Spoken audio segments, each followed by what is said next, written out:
Hey everyone, Kathy the Vegan Prepper here, and we've got a little girl in this house requesting pancakes, but we are almost completely out of my brand new gluten-free pancake mix. This recipe has been in development for kind of a long time, and I can't wait to share it with you. Let's go ahead and make a fresh batch and make pancakes for a cute little girl. Let's get started. Do-do-do, do-do-do, vegan prepper. Do-do-do, do-do-do, vegan prepper.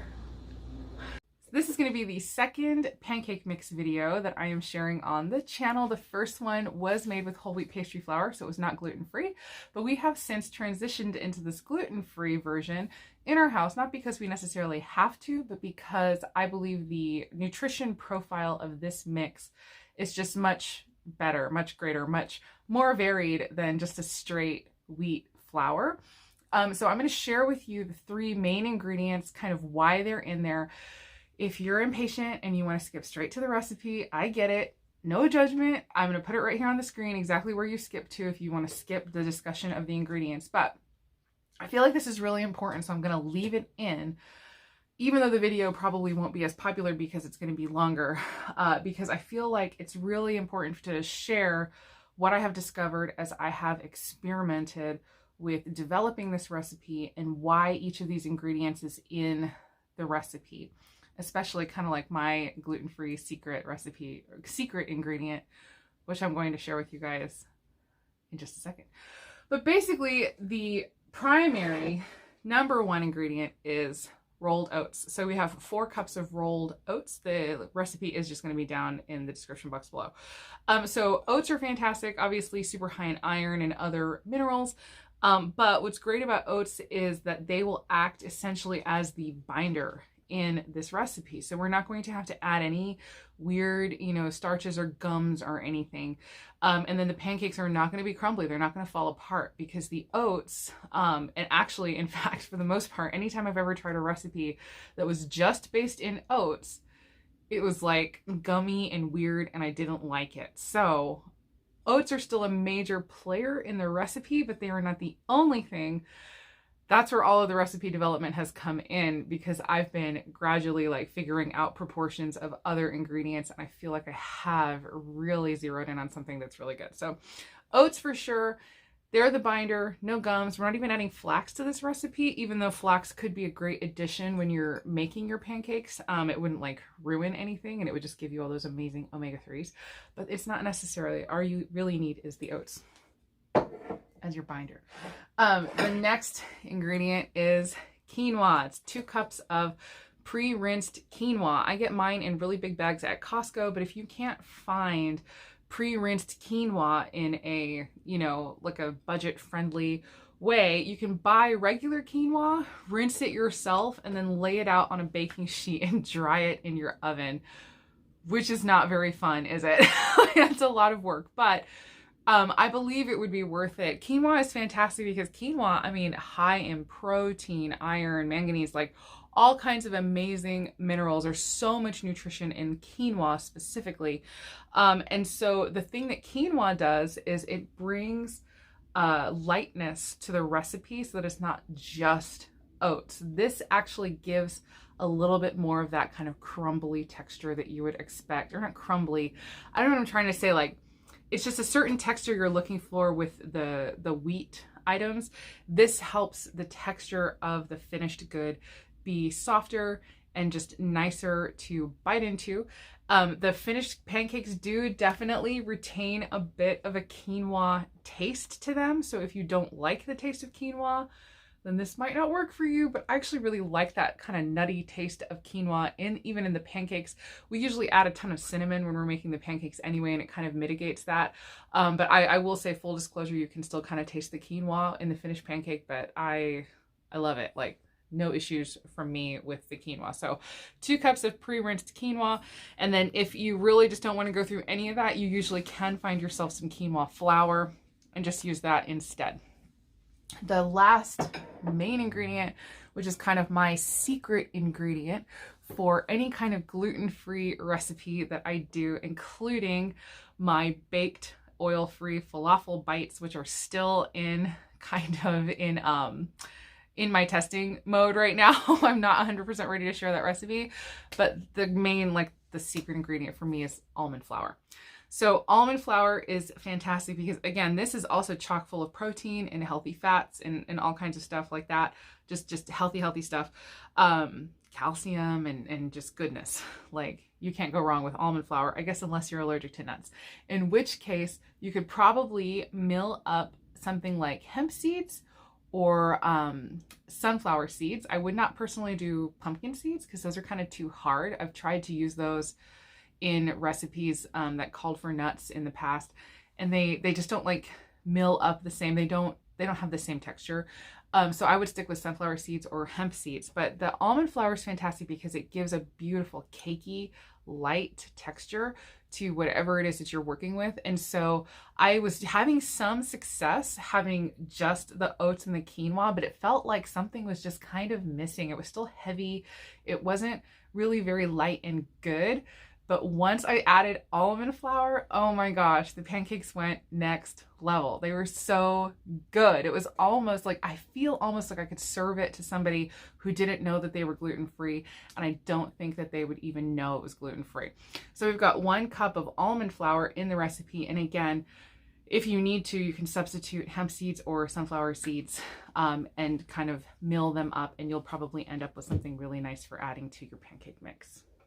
Okay, our last few ingredients are 1/4 cup of sugar, 3/4 teaspoon of salt, and 4 tablespoons or 1/4 cup of baking powder. And if you need a recipe for baking powder, I will link the video that I did on my baking powder down below.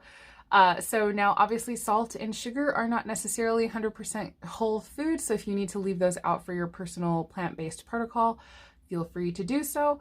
But I wouldn't leave the baking powder out because then you wouldn't really get any lift. So the next step is grinding the oats and the quinoa into flours. So let's go ahead and do that.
So while I was waiting for my pan to preheat, my mix thickened up quite a bit, so I had to add a little more plant milk, but then it was too much and I had to add more mix.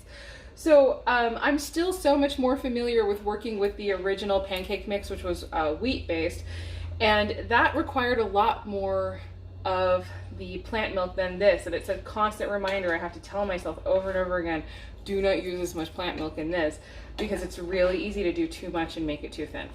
But basically, now we're getting started. This is a nonstick pan. I finally broke down and got one for cooking oil-free pancakes and things like that.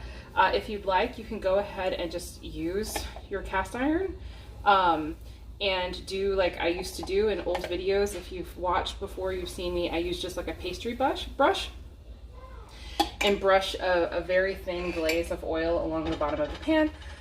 And then I cook in that, not like pools of oil, but I decided to go ahead and just get a nonstick pan.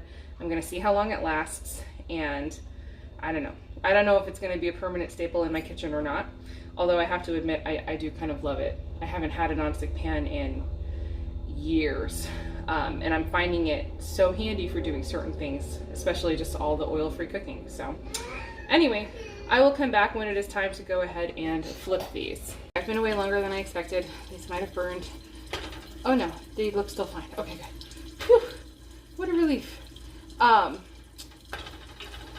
There's a helicopter doing flybys over our house right now, and Sage is kind of freaking out. She does not like the sound. Also, my dishwasher is causing all of that gurgly sound in the background. But yeah, these are looking pretty good. All right. Okay, I think these are, yeah, they're basically done.